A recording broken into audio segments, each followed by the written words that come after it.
Welcome back, my lovelies. Um, Cheers. I've just made it, so I won't have a sip. It'll be too hot. Um, but I hope you are all well, and I hope you are settled and relaxed for a lovely, longer video today. I'm sure it will be. Apologies for the very short videos. I know some people have mentioned that they enjoyed them, even though they were quite short.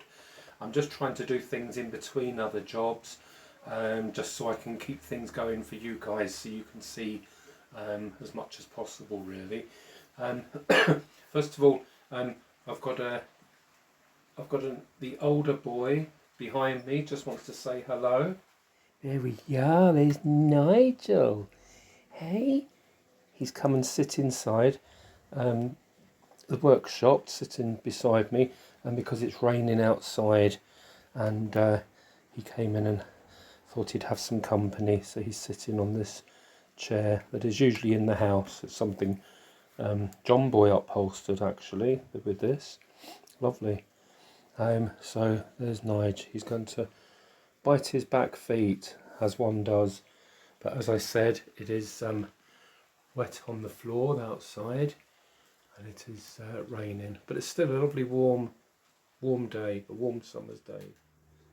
So now, before we get into today's video proper, which is the farmhouse table that I made for the French Parisian kitchen, I am going to do a tutorial on that, and it will be showing you how I made it. I am going to measure all the pieces out, and I will put a cutting list in the description box below. But anyway, we'll go on to that later. Can't wait to show you. What I wanted to talk about just briefly, I was watching Philippa Perry on TV a while ago. She is the wife of Grayson Perry, the famous ceramicist and sculptor of the UK, and Philippa is a psychotherapist, a well-known psychotherapist, and it was really interesting. She was talking in the I think it was the Museum of Childhood in Bethnal Green in London, and it was really interesting. The woman that was interviewing her, she was talking about people that collect miniatures and collect dollhouses, and she was how we joke all the time and we write different comments and things. Oh, excuse me, probably another message from YouTube, another comment. How we sort of joke and say all this doll's house business is so addictive, in inverted commas.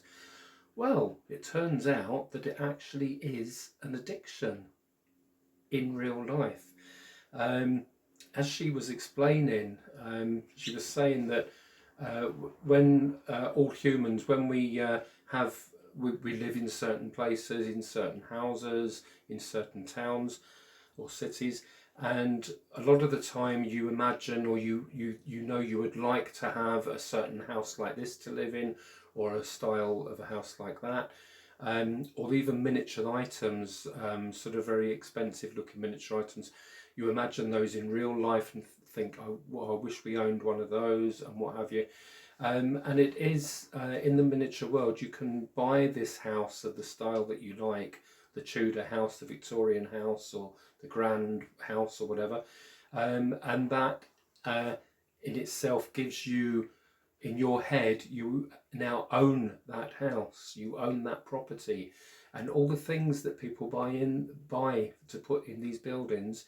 Everyone will buy different things. Lots of people will buy lots of dolls. Lots of people will buy lots of saucepans. You know, everyone loves certain things to go in their house, and really, it's just the things that we would really love to have, and they're accessible to us. We can buy them, and the reason why it's addictive is because when you buy the house, and some people end up with 3 houses, 5 houses, 50 houses, the list goes on. When you buy these, it makes you feel good. and that gives you an adrenaline feel, adrenaline buzz. And then because that makes you feel good, it makes you want to have it again, that same feeling. So then you start looking for miniatures to fill the house. And every time you go to the Dollhouse fairs or shops, local shops or whatever, you look at it all and you're like a kid in a sweet shop, and you end up, you know you have to buy something. You can't just go in and look and say, oh, that's lovely, and walk out again. It's impossible. You have to buy that little thing just to go to add into one of your houses. And then that gives you a lift, it gives you a buzz. And she said is exactly the same feelings as people that smoke cigarettes, the people that are alcoholics, people that take drugs. The good thing about this addiction is I found out that it's not quite as expensive as a daily dose of crack cocaine. Who knew? Who cared? Cheers. But it is actually a real addiction. And listening to her, I then looked it up online and found there's other things online talking about dolls' houses and collecting miniatures being classed as an addiction. I always talked about it as I felt like I was addicted, and lots of people comment and we all joke about it, but it is. We are actually addicted, us people, us folk that just have to buy that next item and have to go to that fair. You get all excited before you go to the next fair, and you've saved up your pennies and you can't wait to see what there is to on offer. And just quickly, I hadn't planned to say this, but it reminded me of a time in Kensington Fair in London, the Dollhouse Fair. We were there one year, I don't know when it was, a year or so ago, and it was very busy. We were looking, I think John Boy was actually looking elsewhere. I remember I was on my own, and I was standing, bending over with my hands behind my back, looking at things on this display, and I was looking at a piece of furniture and looking at it thinking, that is absolutely amazing, that would go in a certain house. I really, really would like that. And I was just standing taking my time. There was crowds of people around me because everyone's pushing in these fairs. They all, that again shows how addictive it is. People can be quite, sort of pushy and shovey to try and get in, as if it's a sale going on, but it's not. Everything's full price, but they still have to, nuzzle in. And I was looking at this item and I thought I'll carry on looking at the rest of the stall, and another woman pushed herself in beside me on this side of me. I remember this woman, and she was pushing in, and I sort of looked at her as if I was going to smile at her, and I could see her looking, and she looked like she was looking directly at the piece of furniture I was looking at, and my hand just, I can't help it, my hand just went out and I grabbed it, the item, to pick it up as if I had just seen it and I wanted to look at it, and I could see her out of the corner of my eye, followed my hand, and she went like that and looked, and I knew that woman wanted the same item. And I had seen it first. I'd been looking at it for at least 2 minutes before she even nuzzled in. I'm call me mean. I don't care. Life is too short to worry. I'm sure the lady would have found something else she liked at the Dollhouse Fair at Kensington. But it just shows you it's just a thing. It's just you. A lot of you watching this will understand completely, and it just surprised me that it is actually classed as an addiction. So, hurrah! My name is Richard Sheed, and I am a doll's house, and I am addicted to doll's houses and miniatures. Hurrah! Anyway, so let's move on, and I'll rearrange the camera and whatever to get down onto the craft table, or I'll raise the craft table up. I can do that now in my fully workable craft table. Here we go. Hurrah! So I'll move that, and we'll get on with the make, and just see if you guys want to follow along or watch it and then watch it back another time and have a go. I must say as well, if anyone does make this table, because it's a table I have made of my own, I haven't copied it from another miniaturist. If you do that, you don't have to, but it would be really nice. I'll try and remember and put my email address in the description box below, and it would be lovely if any of you made it and send a picture or two to me, just to show me what you did with it, you know, how you made it and what colour you made it, and whatever. That would be wonderful. Anyway, let's move on. Oh, and breathe.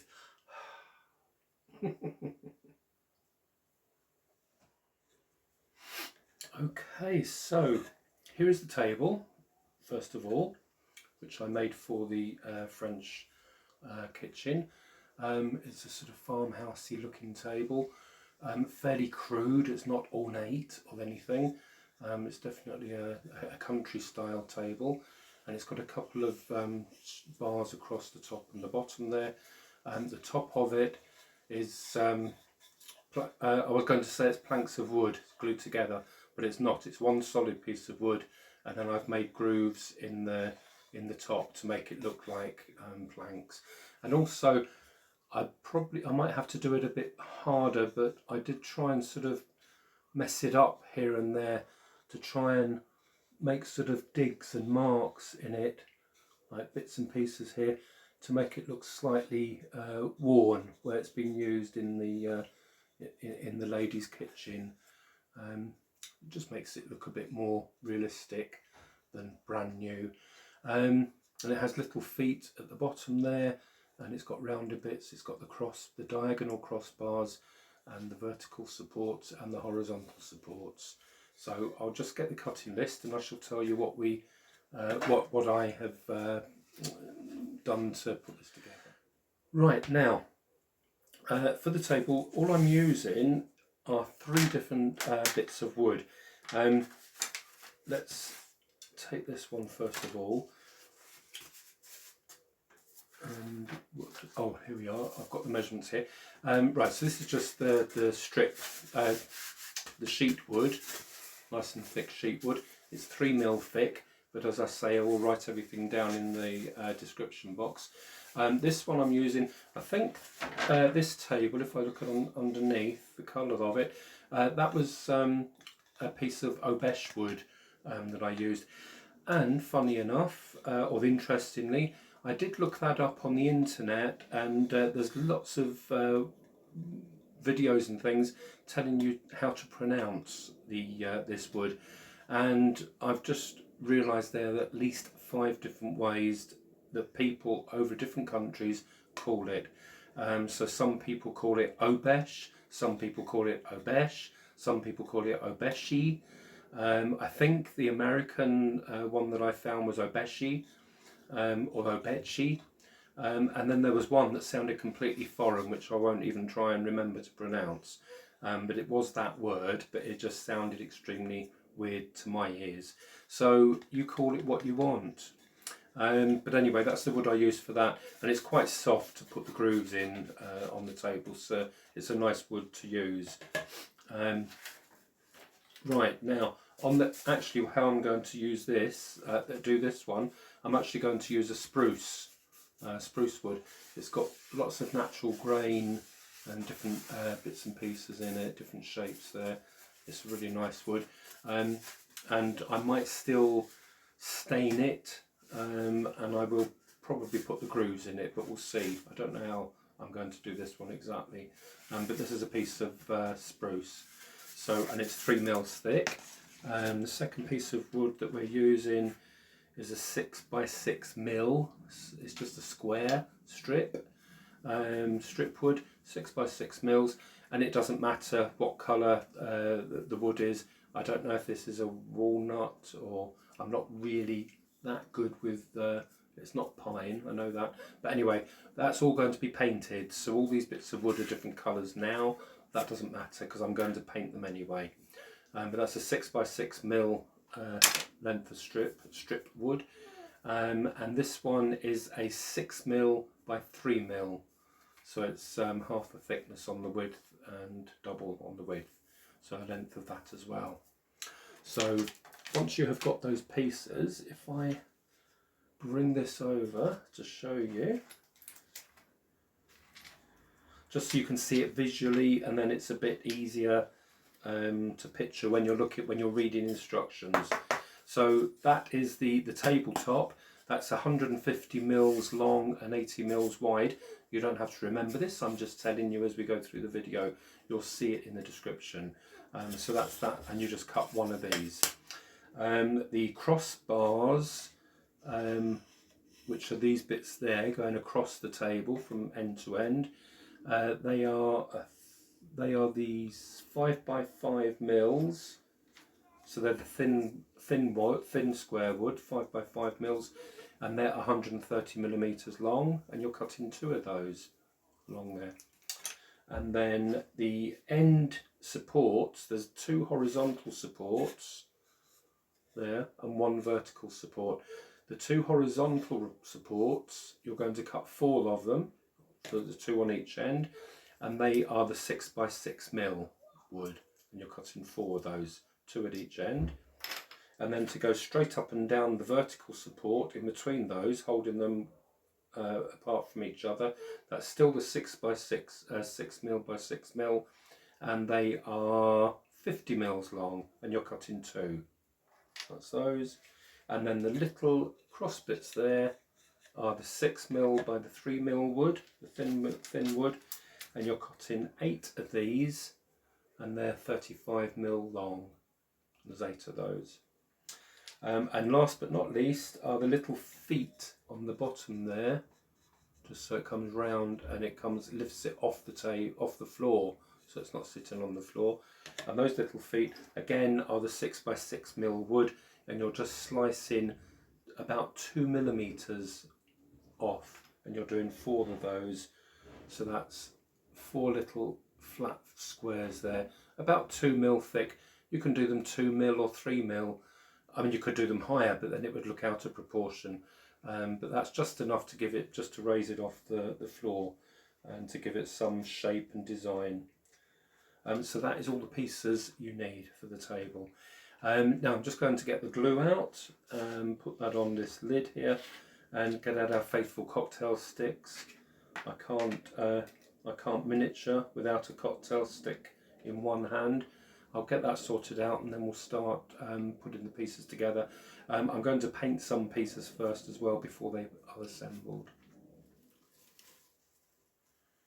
I'm just using a folded up tissue here, and I'm just going to wipe it on the table. I've chosen a walnut stain, and I'm just going with the grain really.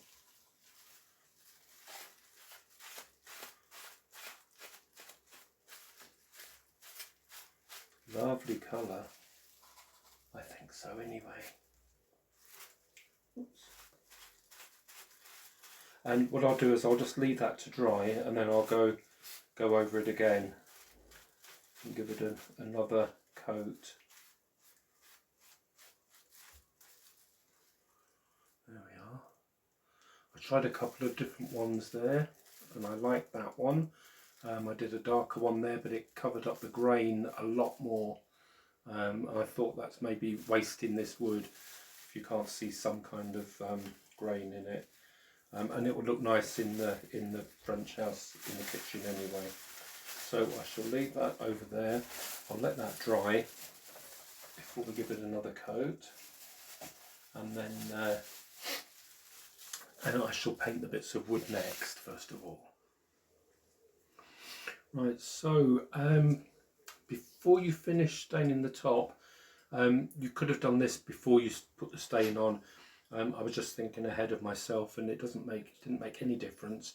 But what I did do was just round off the edges of the table, just to do a chamfer on the edge and slightly underneath as well, so there wasn't any straight lines around the edge there, just to soften it. And all I was doing was the usual, bringing it back on the sandpaper and lifting it up at the same time, So you're just sanding a curve, and then you turn it over and do the same the other side. So you're just stroking the wood like that, the action, and that just gives you a nice nice rounded edge there. And then I've stained the whole thing. I will stain it all underneath as well. It won't show, but I'll just do that anyway.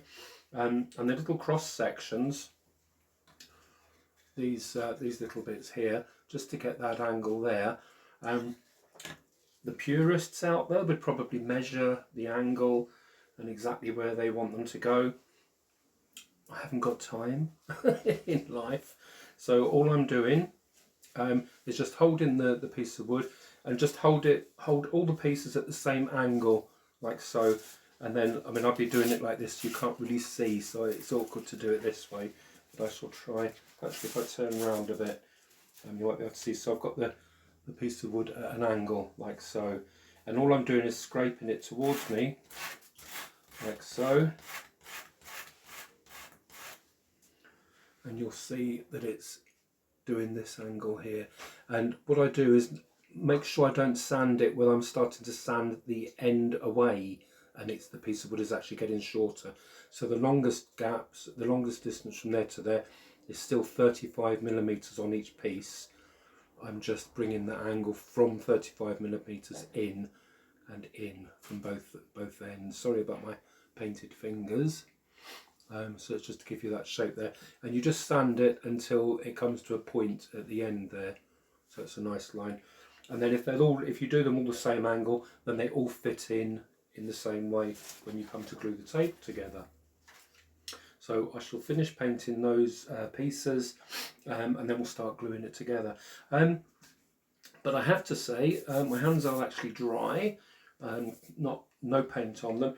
I have to say, let me move the camera up 1 minute.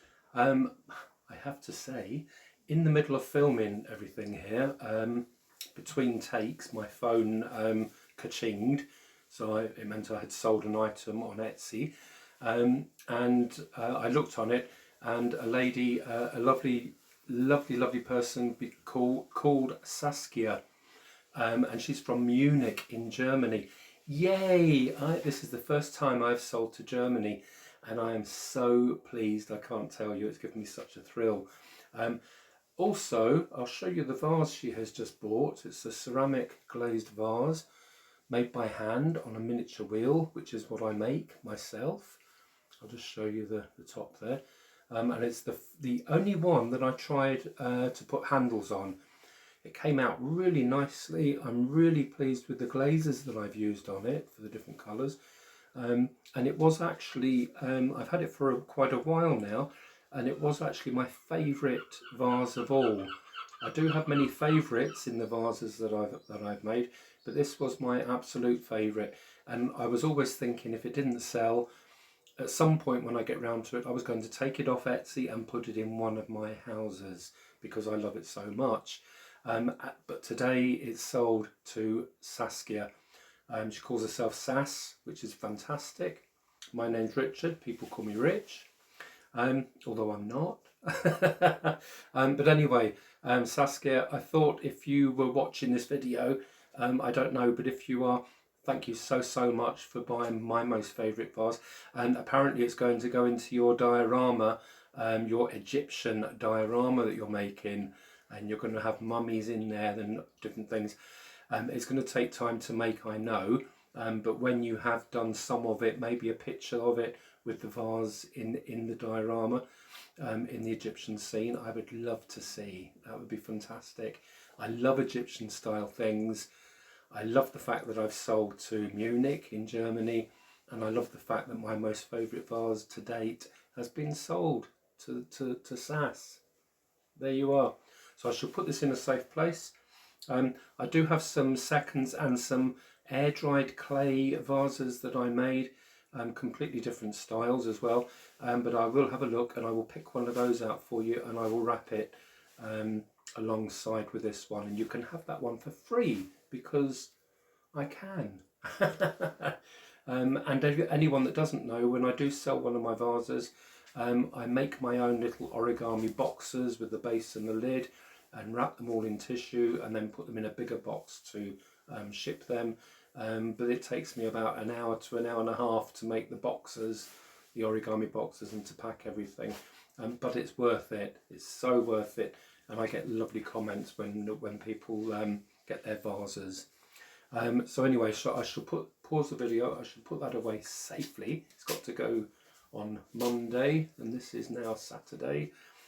So I shall put that away, and we shall carry on with the excitement. This is too exciting today. Can you tell? Anyway, let's move on.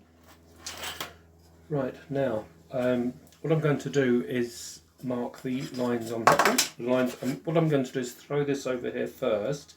Makes a difference to the finished piece. What I'm going to do is mark the lines along here, along the edge, 1 centimetre apart, and I'm going to use the screwdriver, the end of a screwdriver, to do that. So if I turn it around one end here, it's 8 centimetres wide, so I'm just going to mark a line every centimetre, and that makes even planks all along. It's a nice round number. So what I will do, or how I do it, is to lay it just in from the edge there, around the width of the end of the screwdriver. I'll just place that down, as you can see, hopefully. So it's nice and even from end to end, and then where the 1 centimetre mark is, I'm just going to, you can't really scrape it easily, but if I put the screwdriver on the 1 centimetre, just wiggle it slightly and press down, and just do that all along, second 2 centimetres, and just go right along. Oh, here's John Boy. Hello everyone, just pouring a cup of tea. Bringing in tea, I was going to say keeping the worker happy, but John Boy's you've been out weeding the garden and doing loads of stuff. He's washed cars. Yeah. You've been non-stop, haven't you? I have. So, well, this is the problem of being a slave. Bye all. Bye, John Boy. Can't believe he said that, can you? Oh dear. I'm having a busy life. I don't have time for gardening and things like that. Right, if I could show you, hopefully you can see when it catches the light. There we are. So you can see I've just sort of pushed in a bit. So now I've done it along the bottom edge, well, the other edge as well there. And all I'm going to do is then line each one up with a ruler, from top to bottom, or bottom to top, and then like so, and like so. Make sure that's nice and straight, and then just get the screwdriver and score it with the end of the screwdriver. And you can do that, depends on how hard you press, you can do it 2 or 3 times just to get, and you can go over it again. I mean, obviously don't press too hard or you might split through the wood. And you don't want that because you'll have to start again. So if I do that,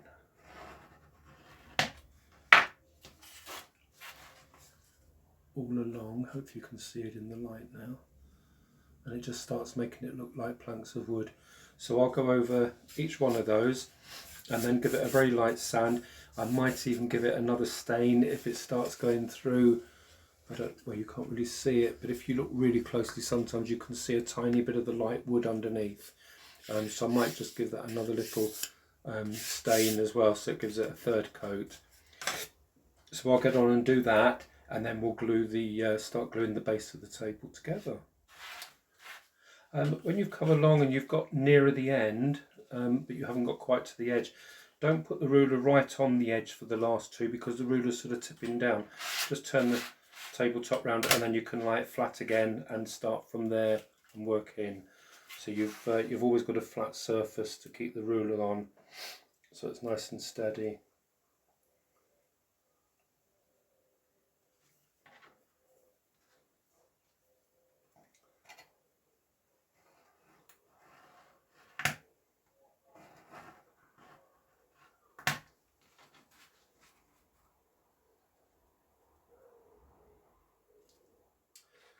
Okay, now let's start gluing the base of the table.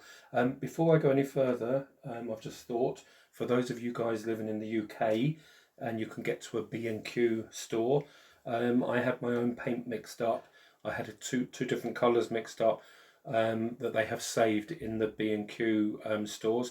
I'm using the John Boy green, named after John Boy, of course, because I think this will look lovely with the colour of the wood, the table.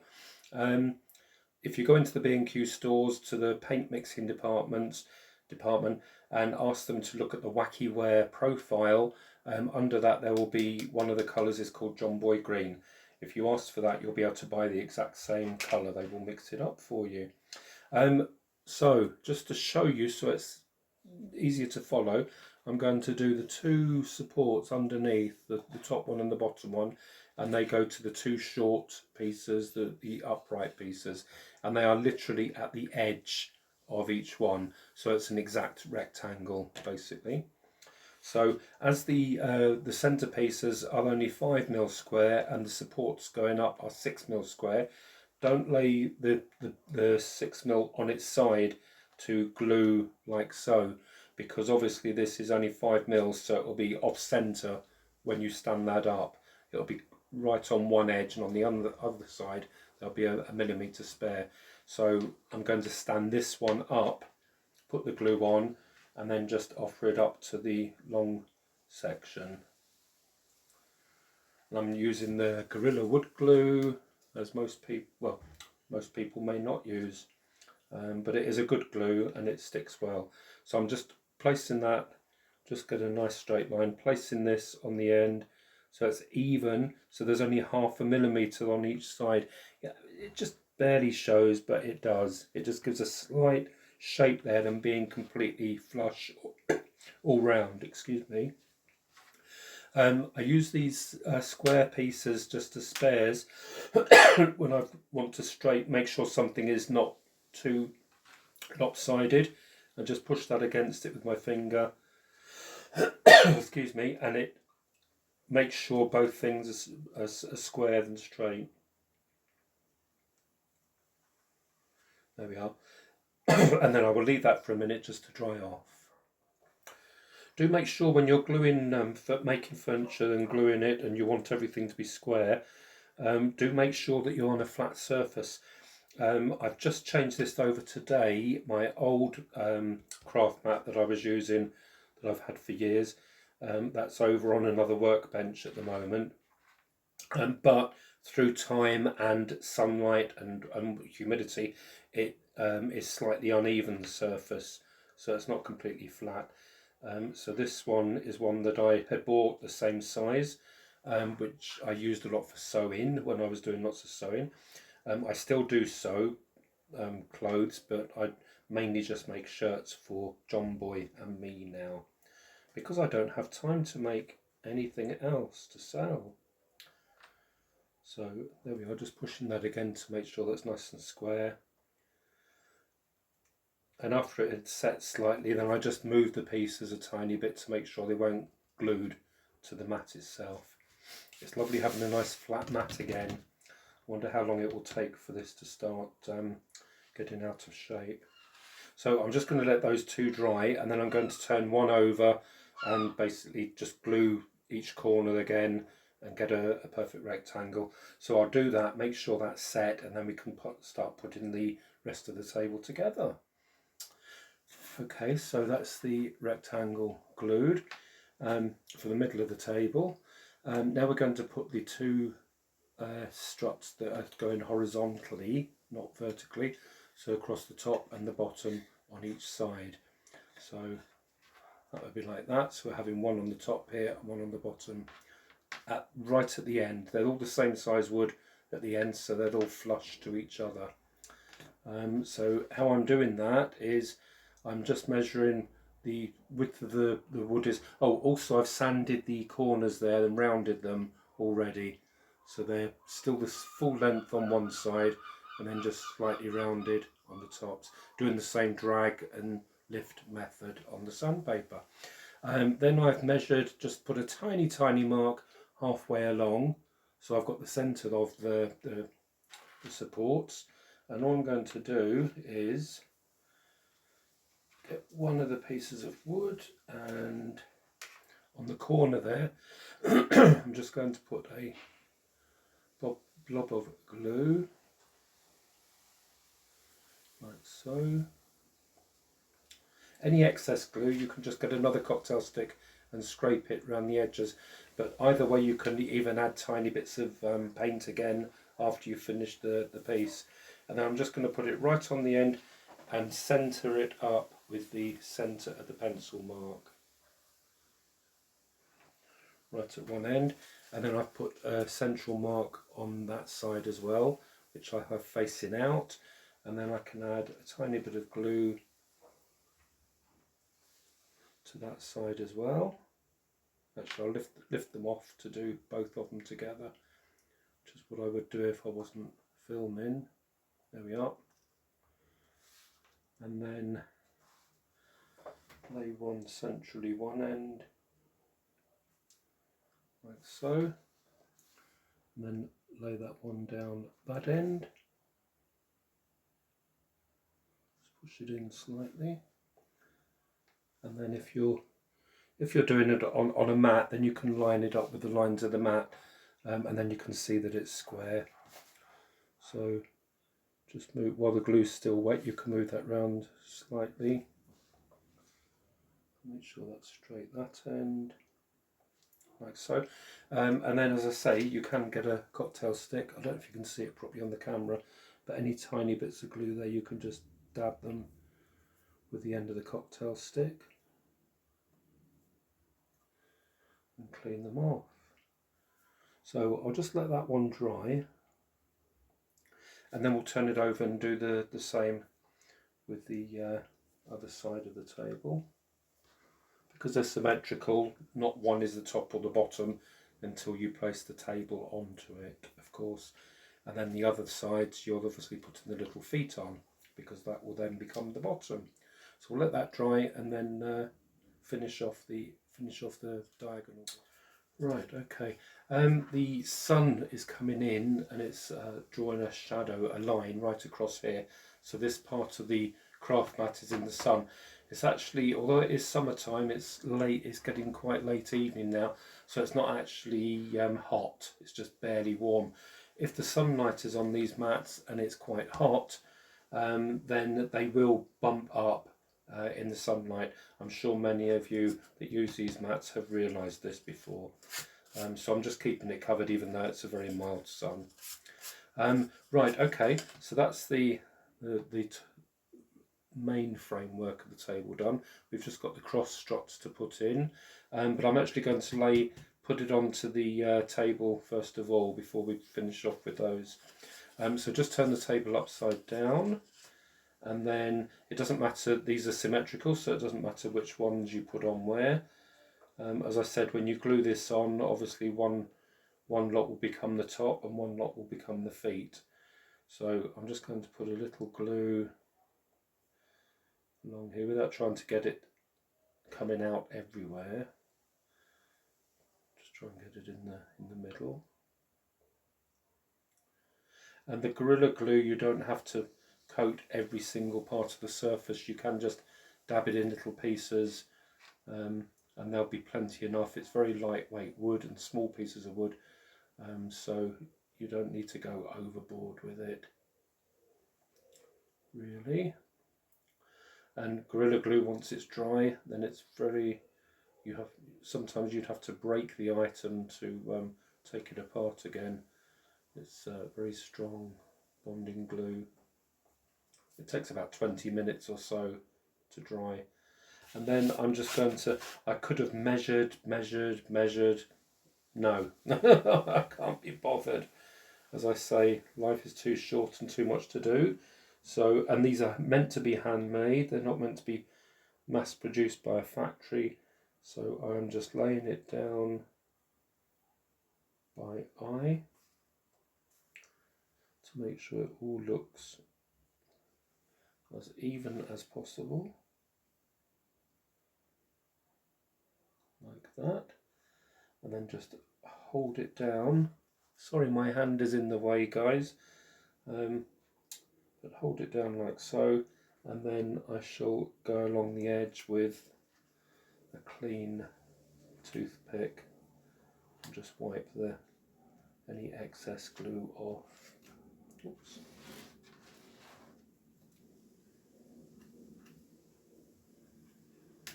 And do remember to stick the right side of the table to the underneath the undercarriage, otherwise your tabletop will be upside down, and nobody likes an upside down tabletop. I know.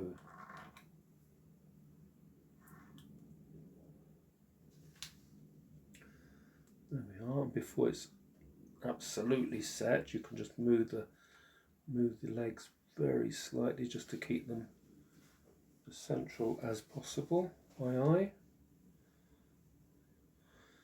And you'll notice that, well, I'll show you on underneath of this, you'll notice that the legs, the length of these from there to there are slightly narrower than the width of the table, so they don't come right out to the edge of the table, so they're just in a little bit there, a couple of millimeters each side. And that's how I've worked out the measurements, just so aesthetically it looks good, looks like it should. So okay, we'll give that about 20 minutes to dry, and then we shall put the little feet on, because now that's the bottom of the table. We'll put the little feet on, and then the cross struts. Okay, so I've put the little feet on, the 4 little feet there, and I'm just putting on the cross or the diagonal beams on the table. So what I'm doing, just to sort of give me a guide of where to place them or what angle, I've measured along there, from there to there, like the upright support. I've measured along there, that's 5 centimeters. So I've just laid the ruler against there, and then I've done a mark at where have we done them? At 2 centimeter and 3 centimeter. So there's 1 centimeter gap right in the middle from there to there. And that just gives you a rough guide. And then you can get your pieces. Let's turn it up this way. Get your pieces. What I do is lay that on that line like so, and offer it up to the bottom of the leg there, and just angle it slightly. If it looks, just do it by eye so it just looks even with the other one. And then if your angle isn't exact to fit in snug, just sand it slightly on the paper, just a tiny bit more, and try it again until it just fits nicely. I've hardly had to sand these again, only very slightly, because they more or less just fit in. And I'm gluing these on. I want them to hold quite quickly, so I'm just using a Rocket Rapid Glue there that dries in 5 to 10 seconds. So it's really quick and easy. The wood glue is fine, it holds quite tacky into place, and then but it takes about 20 minutes to dry, and it's not a problem at all. But if I use this, I can glue it quickly, and then I can just paint over all the joins quickly. So where I've marked it there, just place that in place, stick it to the leg like so, 5 to 10 seconds, and then we can let go. I'll turn it round so gravity will help. There we are. And then the last one to put in will be, all I do then is just by eye, just put this one so it's level with the base of that one, so it's level, and then bring it up like that. And if that fits just nicely, then glue it. If the angle is slightly wrong, sand it slightly.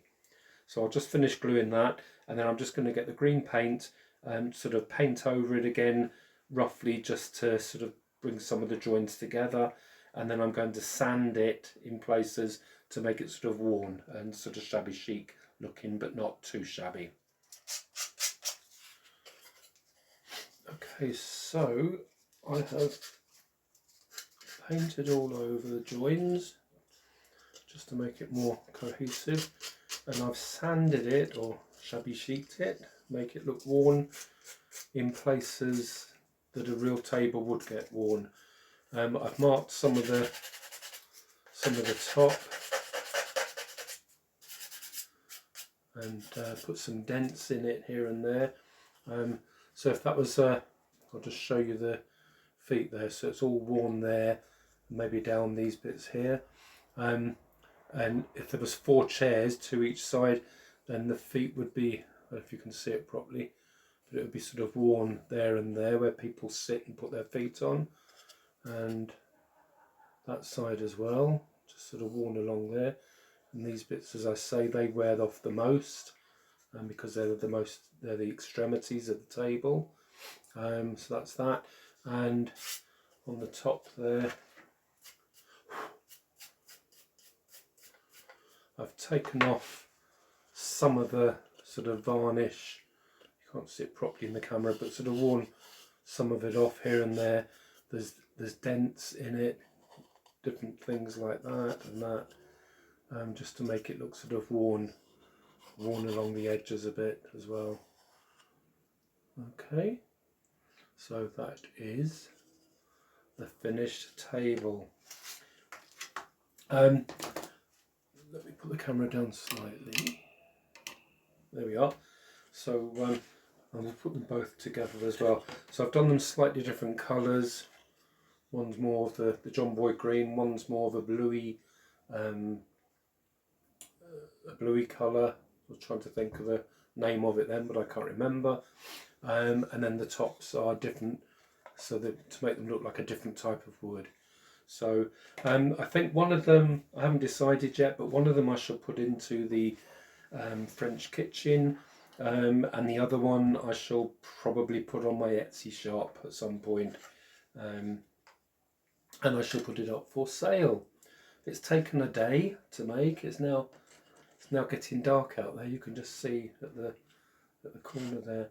I don't actually know what the time is. Gosh, it's 7 o'clock. I came out this morning after breakfast. Oh dear.